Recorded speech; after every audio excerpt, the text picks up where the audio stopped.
कल्पना करें, पार्वती जी को स्वप्न दिखने लगा। स्वप्न,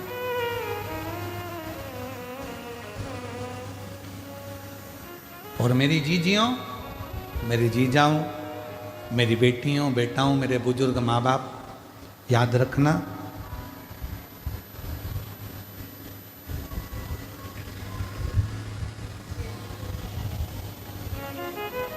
अपने आप को कभी गरीब भी मत समझना और अपने आप को कभी कमजोर भी मत समझना। ना गरीब समझो, ना अपने आप को कमजोर समझो। पार्वती जी की सहेलियों ने कह दिया था शिव नहीं मिलेंगे। तुम आ जरूर गई हो अपने घर से, पर शंकर कभी तुम्हें अपनाएंगे नहीं, शिव नहीं मिलेंगे। पार्वती जी बोली, अगर विश्वास पक्का है तो शिव मिलेंगे जरूर, अगर भरोसा पक्का है तो भगवान देवाधिदेव महादेव मिलेंगे जरूर, अगर विश्वास पक्का है तो शंकर मुझे अपनाएंगे, अगर विश्वास पक्का है तो शिव मुझे अपना बनाएंगे, ये निश्चित है। फिर सखी ने कहा, सहेली बोली, ऐसे तो कहीं कितने हैं जो शिव जी को दिन रात पुकारते रहते हैं, पर शंकर भगवान उनको मिलते ही नहीं है। पार्वती जी कहती है वो और होंगे, उनका मैं पक्का नहीं कह सकती, पर मेरा पक्का कहती हूँ कि मेरा भरोसा, मेरा विश्वास दृढ़ है। भरोसा यदि मेरा पक्का है तो शिव मुझे जरूर मिलेगा। पार्वती जी ने जो तप साधना प्रारंभ करी तो देवाधिदेव महादेव का सबसे पहले पार्वती जी को स्वप्न में दर्शन हुआ। सबसे पहले स्वप्न में दर्शन। और हमने पहले भी कथा में कहा है, आप सभी को आज फिर कहते हैं, मेरी जीजियों,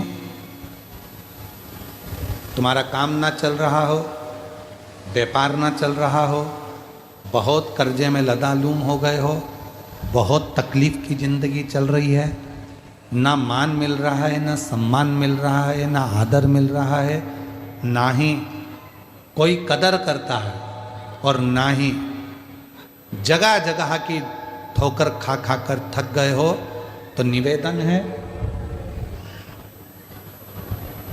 एक बेलपत्र, एक कनेर का फूल, एक दुर्वा, एक चावल का दाना, और वो चावल का दाना भी लाल चंदन में भींगा हुआ।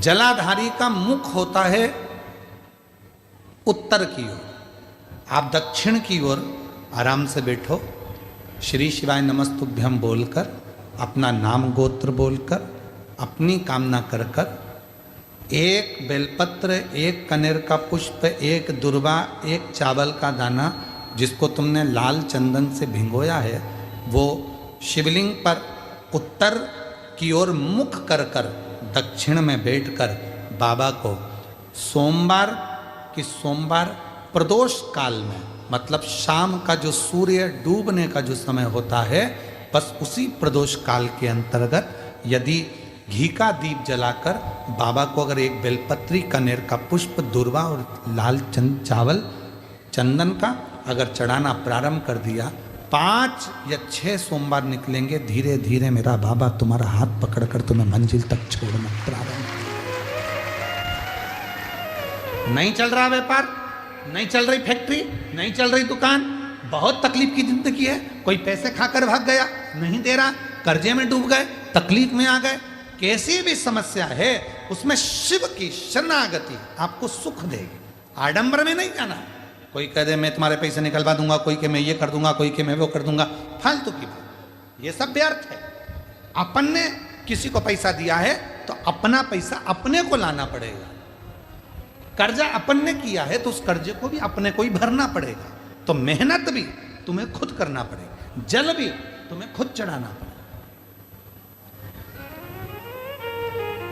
ये सीहोर में जो रुद्राक्ष उत्सव होता है, 1-2 महीने तक रुद्राक्ष वितरण बंद हो जाता है। 15 जनवरी से रुद्राक्ष वितरण बंद हो गया।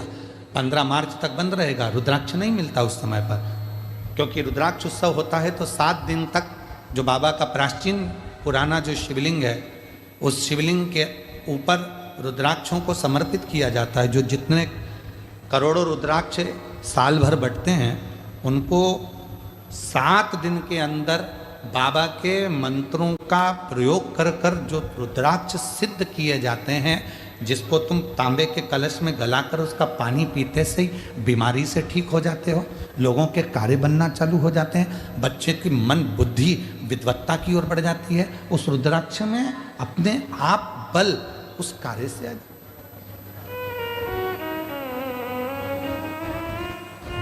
बाबा का जो प्राचीन शिवलिंग है उसका दर्शन तो खैर आप लोगों को नहीं होता है, पर जो अंदर